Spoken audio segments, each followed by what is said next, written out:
Madras university മലയാള വിഭാഗം നവതി ആഘോഷത്തിൻ്റെ ഭാഗമായാണ് ആദ്യ വകുപ്പ് മേധാവി എസ്.കെ. നായരുടെ ജന്മശതാബ്ദിയും ആഘോഷിച്ചത്.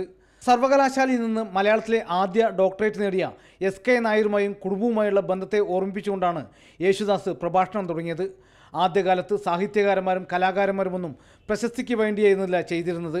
അച്ഛൻ്റെ ഉപദേശമാണ് തന്നെ കോളേജ് വിദ്യാഭ്യാസം നേടാതെയും സർവകലാശാലയിലെ പരിപാടിയിൽ എത്തിച്ചതെന്നും യേശുദാസ് പറഞ്ഞു. ഞാൻ ഓർക്കുകയാണ്, വിദ്വാൻ കോഴ്സിന് ഞാൻ തിരുവനന്തപുരത്ത് പോയിട്ട് അത് പൂർത്തിയാക്കാനൊക്കാതെ കുടുംബത്തെ ചില പ്രശ്നങ്ങൾ കൊണ്ട് തിരിച്ചു കുടുംബത്തിലേക്ക് പോയിട്ട് എനിക്ക് അത് അതിയായ അനുഭൂതിയാണെന്നിപ്പോൾ ഞാൻ അനുഭവിക്കുന്നത്. കാരണം എന്തെന്ന് വെച്ചാൽ ഞാൻ വിദ്വാനല്ല, വിദ്യാർത്ഥിയാണെന്നും. സിനിമാ മോഹവുമായി മദുരാശിയിലെത്തിയപ്പോൾ ആദ്യമായി പാടാൻ ലഭിച്ച അവസരത്തെക്കുറിച്ചും അദ്ദേഹം ഓർമ്മിച്ചു.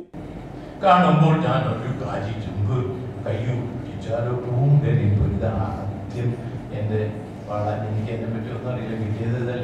കിട്ടിയത് എങ്ങനെയെങ്കിലും ഭക്ഷിച്ച് എന്തെങ്കിലും ഒരു പാട്ടായിക്കളെ പാട്ടിന്ന് ആക്കാലോ എന്നുള്ളത് മാത്രമല്ലാതെ ഇത് നല്ലതാണോ ചീത്തയാണോ, ഇതിൻ്റെ ഭാവം എന്താണ്, ഇതിൻ്റെ അർത്ഥം എന്താണ്, ഇതൊന്നും ചിന്തിക്കാനുള്ള പ്രായവുമില്ല, അനുഭവവുമില്ല.